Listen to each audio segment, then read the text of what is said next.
So my first answer to the question would have been no. I mean, like this is an oboe. It's a Baroque oboe, but it works just like a modern oboe, just without keys. Well, it has two keys, but you still have a double reed.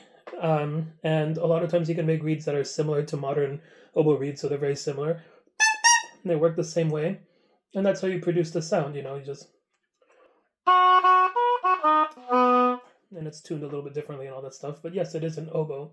However, I can give a more detailed explanation where actually at the time people were thinking a lot more about the woodwind instruments, especially the upper woodwinds, as being very like variations on each other.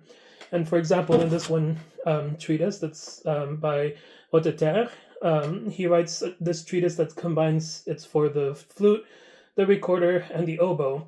The chapter on the flute is actually quite long. It gives a lot of really good information, but it's about over half of this book you can kind of see. Then the recorder part is also fairly long, not nearly as long as the flute, maybe about a half as long. And then at the very end, he gives this little method on the oboe, which is just 3 pages long, at least in this translation. It's probably shorter in the original.